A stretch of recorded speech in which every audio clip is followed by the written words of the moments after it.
حضرت علی کا واقعہ۔ حضرت علی کے دور خلافت میں ایک نوجوان امیر المومنین حضرت علی کی خدمت میں حاضر ہوا۔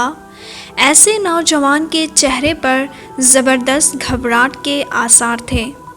اس نے اپنی فریاد اس طرح پیش کی کہ اے امیر المومنین، میری ماں نے مجھے جنم دیا، پھر مجھے 2 سال کی مدت تک اپنا دودھ پلایا۔ اب جب کہ میں جوان ہو گیا ہوں تو مجھے گھر سے باہر نکال دیا، اور پھر مجھ پر ظلم یہ کیا کہ اس نے مجھے اپنا بیٹا ماننے پر بھی انکار کر دیا۔ اب کہتی ہیں کہ میں تمہیں پہچانتی بھی نہیں کہ تم کون ہو۔ حضرت علی نے کسی کو بھیج کر اس کی ماں کو طلب فرمایا۔ کس عورت کو پتہ چل گیا، اب معاملہ امیر المومنین کی عدالت میں پیش ہو گیا ہے، اسی لیے وہ اپنے 4 بھائیوں اور 40 جھوٹے گواہوں کے ساتھ حاضر ہوئی۔ بھائیوں اور گواہوں کو اسی لیے ساتھ بلائی کہ وہ جھوٹی گواہی دیں۔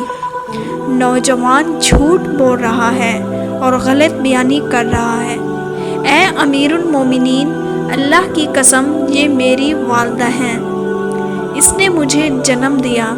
حضرت علی نے خاتون سے فرمایا، اے خاتون، جو لڑکا کہہ رہا ہے تم اس جواب میں کیا کہتی ہو؟ اے امیر المومنین، اللہ کی قسم کھا کے کہتی ہوں میں اس لڑکے کو نہیں پہچانتی کون ہے۔ میں قبیلہ قریش سے تعلق رکھتی ہوں اور ابھی تک میری شادی بھی نہیں ہوئی۔ اے عورت، تمہارا کوئی سرپرست ہے؟ اے امیر المومنین، میرے بھائی ہیں۔ حضرت علی نے ان کے بھائیوں سے مخاطب ہو کر فرمایا کہ میرا حکم تمہاری بہن کے لیے قابل قبول ہوگا۔ اس پر حضرت علی نے فرمایا، میں اللہ تعالیٰ کو اور حاضرین مجلس کو گواہ بنا کر یہ فیصلہ کرتا ہوں، میں نے بلا شبہ اس عورت کی شادی اس نوجوان کے ساتھ کر دی اور اپنے مال سے 400 درہم نقد حق مہر قرار دیے۔